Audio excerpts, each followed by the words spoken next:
ملک سبا میں ایک بادشاہ اپنی ملکہ کے ساتھ رہتا تھا۔ اس بادشاہ کے 3 بیٹے تھے جو بہت خوبصورت اور بہترین تیر انداز تھے۔ بادشاہ کے بچے اب جوان ہو چکے تھے۔ بادشاہ کو ان کے لیے خوبصورت شہزادیوں کی تلاش تھی۔ ایک دن بادشاہ نے اپنے وزیر کو بلایا اور شہزادوں کی شادی کے لیے اس سے مشورہ کیا۔ وزیر نے کچھ وقت مانگا اور 2 دن کے بعد بادشاہ کے دربار میں حاضر ہوا۔ وزیر نے شہزادوں کو اپنے ساتھ جنگل لے جانے کی اجازت چاہی۔ بادشاہ نے باخوشی دے دی۔ وزیر شہزادوں کو اپنے ساتھ جنگل لے گیا۔ وزیر نے شہزادوں سے کہا کہ آپ اپنے کمان سے تیر چلائیں۔ جس کا تیر جس جانب جائے گا، اس ملک کی شہزادی سے اس کی شادی کرا دی جائے گی۔ سب سے بڑے بیٹے نے تیر چلایا تو وہ ترکی کی ایک بڑی ریاست کی طرف گیا۔ دوسرے شہزادے کا تیر مصر کی ریاست کی طرف گیا اور تیسرے بیٹے کا تیر شمال کی جانب ایک پیڑ پہ گیا جس پہ ایک بندریا رہتی تھی، لہٰذا بندریا کو پیڑ سے اتار لیا گیا۔ طے یہ پایا تھا کہ اس کی شادی اسی بندریا سے کی جائے۔ پہلے بچے اپنے والدین کی بات مان لیتے تھے، شہزادہ بھی خاموش رہا۔ شہزادوں کی شادی بہت دھوم دھام سے کی گئی۔ دونوں شہزادیاں محل میں آ گئیں۔ جب تیسرے بیٹے نے اپنے لیے الگ محل کی فرمائش کی اور اپنی دلہن بندریا کو لے کر الگ محل میں رہنے لگا۔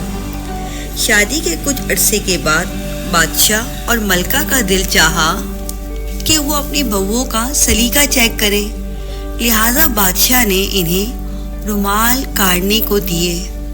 دونوں بہویں خوب محنت سے رومال کاٹنے لگ گئیں۔ تیسرا شہزادہ افسردہ تھا۔ بندریا نے وجہ پوچھی تو شہزادے نے اپنے والدین کی فرمائش ظاہر کر دی۔ بندریا نے اس سے رومال منگوایا اور نہایت خوبصورت کاٹ کر شہزادے کو دے دیا کہ محل لے جائے۔ جب تینوں شہزادیوں کے رومال دیکھے گئے تو بندریا کا رومال بے حد خوبصورت اور نفیس کڑھائی والا تھا۔ بادشاہ اور ملکہ حیران تھے کہ ایک بندریا ہو کر اتنا حسین رومال تیار کیا۔ پھر کچھ عرصے بعد بادشاہ اور ملکہ کا دل چاہا کہ شہزادیوں کے ہاتھ کا بنا کھانا کھائیں۔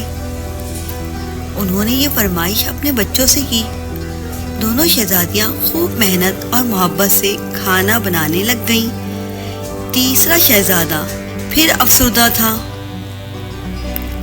بندریا نے وجہ پوچھی تو اس نے بتا دیا کہ والدین اپنی بہوؤں کے ہاتھ کا کھانا کھانا چاہتے ہیں۔ اس میں کیا بڑی بات ہے، میں کھانا بنا دوں گی اور آپ محل لے جانا۔ اور پھر بندریا نے محل کھانا بھجوا دیا۔ محل تینوں بہوؤں کے کھانوں کی خوشبو سے مہک رہا تھا۔ دونوں بہوؤں کے کھانے بے حد ذائقے دار تھے۔ جب تیسرا دستر کھولا گیا، نفیس انداز سے بھیجے گئے رنگ برنگے کھانے جن کی خوشبو سے من للچا رہا تھا۔ پھر جب ان کھانوں کا ذائقہ چیک کیا تو وہ لاجواب تھا۔ حیرت کی انتہا نہ تھی کہ ایک بندریا اور اتنا لذیذ، ذائقے دار، خوشبودار اور نفیس کھانا۔ بندریا کی محل میں خوب دھوم ہو رہی تھی۔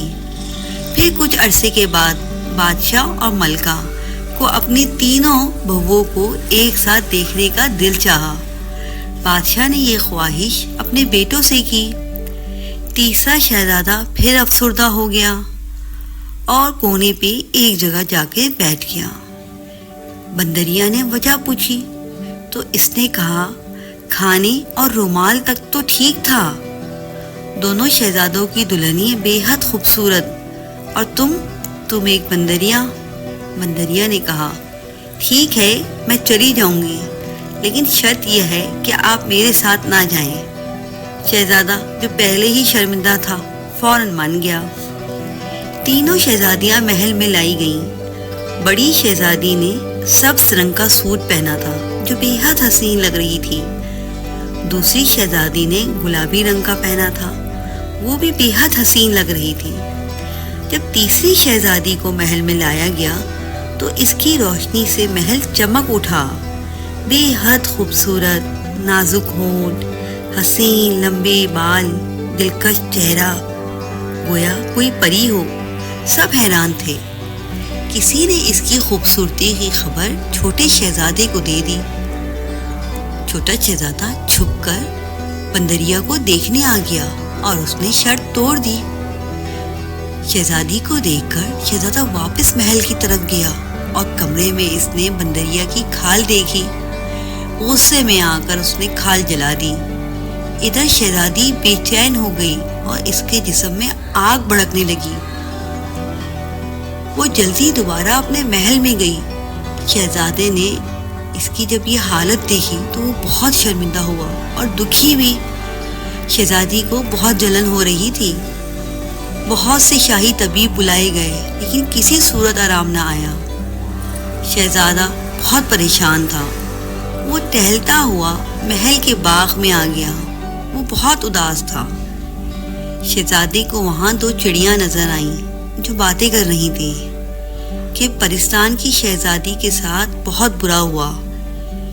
اس کو بہت بڑی سزا ملی ہے چھوٹی سی غلطی کی.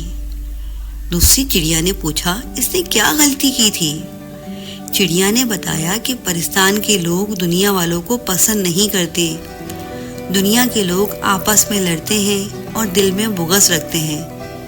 اس لیے پرستان سے کسی کو یہاں آنے کی اجازت نہیں ہے.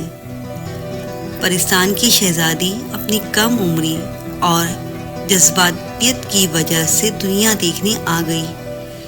اس لیے اس کو سزا کے طور پہ بندریا بنا دیا گیا. تو کیا اب اس کا کوئی علاج نہیں؟ شہزادے نے بے چین ہو کے پوچھا. تو چڑیا نے کہا کیوں نہیں. دنیا کے لوگ مہنگی مہنگی دوا تو لے لیتے ہیں لیکن پیڑ پودے سے فائدہ نہیں لیتے. آپ اپنے باغ کا سیب لے جائیں اور اس کا مرہم بنا کر شہزادی کو لگائیں. شہزادے نے ایسا ہی کیا اور نوکروں کی فوج ہوتے ہوئے خود مرہم تیار کیا اور جیسے ہی شہزادی کو لگایا 2 دن میں ہی وہ اچھی ہو گئی. اچانک ایک دن اس کے کمرے میں پرستان کے راجا اور رانی آ گئے جو اس کے والدین تھے. انہوں نے اپنی بیٹی شہزادی کو معاف کر دیا کہ تم نے بہت سزا اٹھا لی، اب ہمارے ساتھ پرستان چلو. لیکن شہزادی نے جانے سے منع کر دیا کہ میں یہیں اپنے شوہر اور اس کے والدین کے ساتھ رہنا چاہتی ہوں. وہ یہ سن کے بہت خوش ہوئے اور انہوں نے اپنی بیٹی کو بہت سی دعائیں دی اور چلے گئے. پھر شہزادہ اور شہزادی بھی ہنسی خوشی رہنے لگے.